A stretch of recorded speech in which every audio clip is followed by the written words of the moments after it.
combustion reactions. So let's take a look at single displacement reactions.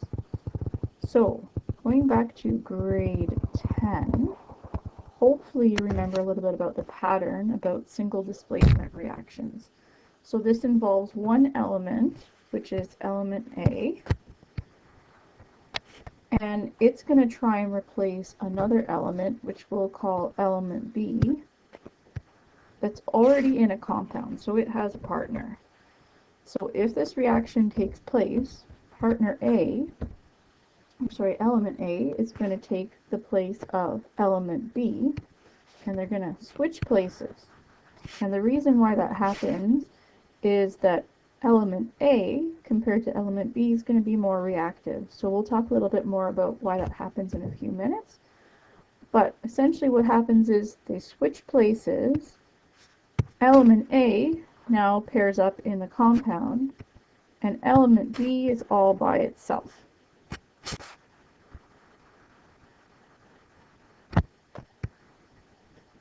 So how does this happen and why does this happen? This is where something called the activity series comes in. So what's the activity series? It's basically a ranking of all the different metals. We're only looking at a list of some of the metals for what we're doing today, but they base the list on reactivity. So based on experiments, also including electronegativity values and a few other things, and then they're ordered from most reactive to least reactive.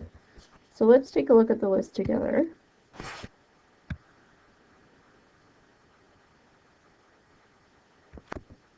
So here's the reactivity series.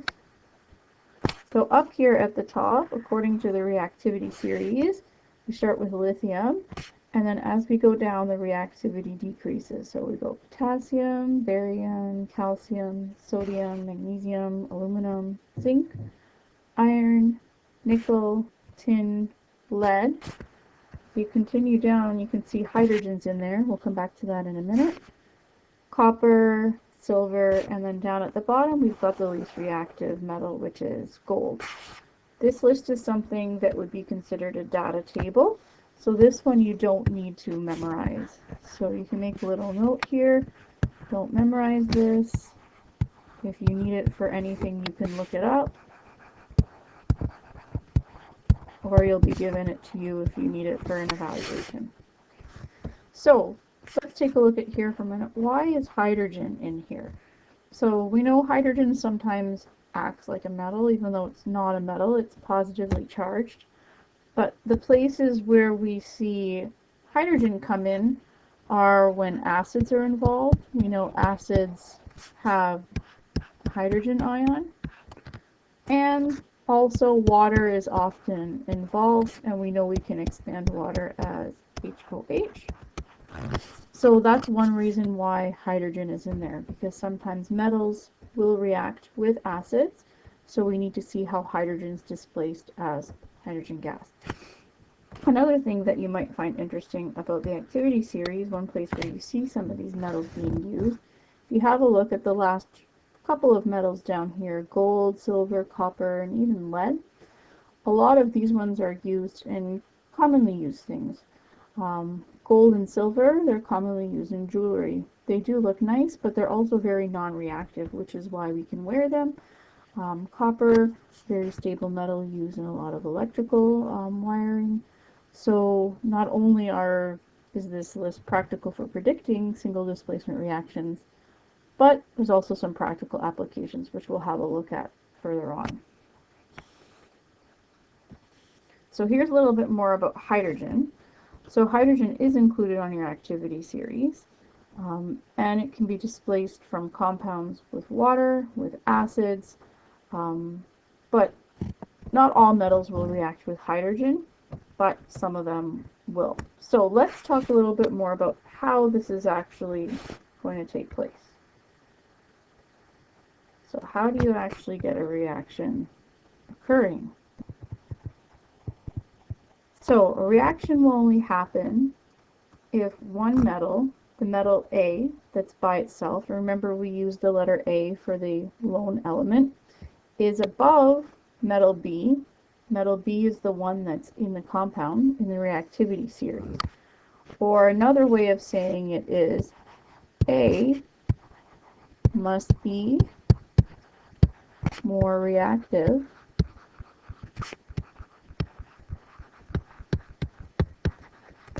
than metal B.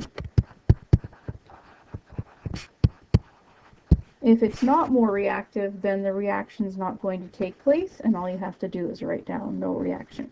So let's take a look at two reactions. We'll look at one at a time, and we'll flip back to our activity series to see how this works. So here's our first one here. So you can see the pattern.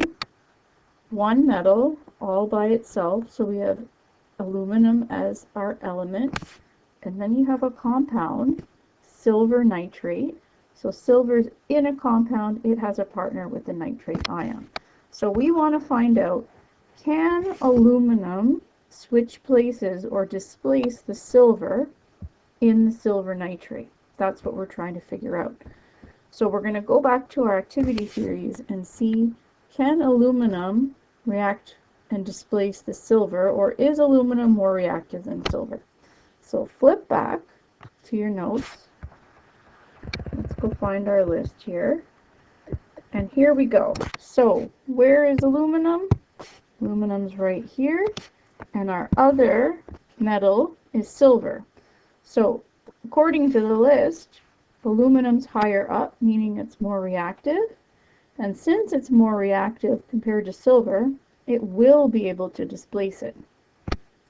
So let's go back over here to our reaction. So now we know, looking at the activity series, definitely aluminum is more reactive, so it can displace it. So what does that mean? The silver is going to be eliminated by itself, but then aluminum is going to pair up with nitrate, and this is where your nomenclature is going to come back in. You've got to make sure that you do your crisscross with your charges. Aluminum has a charge of 3, it comes down with the nitrate, and the nitrate ion has a charge of 1, and it comes down over here. And then, of course, what do you have to do? Make sure that it's balanced. So take a minute, have a look, and see if you can balance this equation.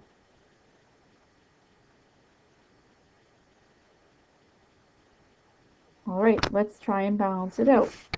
When we balance it, we need to make sure there's a 3 here in front of the silver nitrate, because there's 3 nitrates over here. But then we also need to put a 3 here for the silver. Don't worry about the states right now. What we'll do after we learn about double displacement reactions, we'll be able to successfully predict the states using a solubility chart.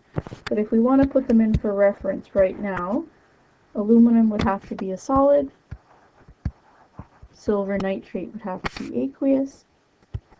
When a metal is displaced, it's going to be a solid, and our aluminum nitrate, this one's going to remain aqueous.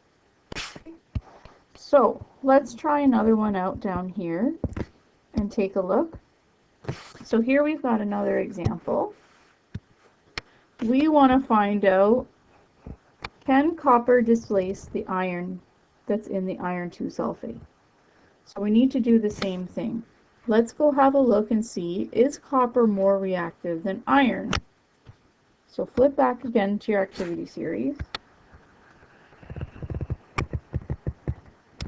Here's copper, but here's iron. So here we've got a different scenario. Copper is the lone element, and it wants to displace the iron. But according to the activity series, copper is less active or less reactive than iron. So it's not strong enough to displace the iron. The iron is going to be more happy staying put where it is. So copper is not strong enough to displace the iron. So here we can just write no reaction. You don't need to complete the reaction. If nothing's going to happen, you can write no reaction. Or you can make it nice and easy and just write NR. And if you want to make a little note here about why this happens so you remember, copper is less reactive than iron. Okay, so there's two examples. One where a metal is more reactive and causes it to displace another. And the other scenario, nothing happens. One metal isn't as reactive, so no reaction takes place. There is one more type of activity series, and it involves halogens. So, going back to what we know about halogens, we learned about those on the periodic table, and we also talked about them a little bit when we talked about periodic trends. So we know, even from our knowledge about periodic trends, out of the halogens, higher up on the periodic table with fluorine's the most reactive, then chlorine, then bromine, then iodine. So it follows that exact pattern there, most reactive to least reactive.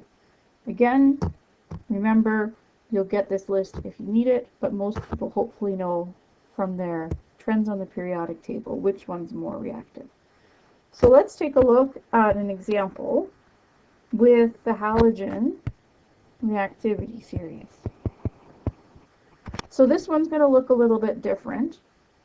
One, because you've got two halogens involved. You'll still have one element on its own, but over here in the compound you're going to see a metal, and then the non-metal is going to be a halogen. But what you might notice over here, the element is diatomic. And remember, all of these elements, as elements,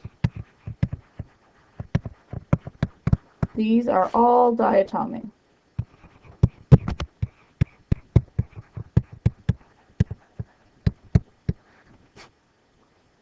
So when we do any displacement, if that happens, we have to make sure we write them down as diatomic elements. So let's take a look at this example here. It works the same way as the metal activity series. We want to find out, can chlorine displace the iodine? So we're not looking at the metal here, we're looking at both halogens. So, is chlorine more reactive than iodine? Definitely. It's higher up, it's more reactive, so this is definitely going to take place. So, same thing, iodine, it's going to be displaced by itself. We know iodine is a solid. And then our other compound is going to be sodium paired with chlorine, so sodium chloride, and both of them here have a charge of 1, so we've just got sodium and chlorine when we write out the formula. So hopefully that helps understand single displacement reactions a little bit more. There are a few practice worksheets in the lesson folder, and there's also a guided inquiry activity. So why don't you try those ones out and see how you do, and if you have any questions, send me an email or post on our discussion board. Thanks.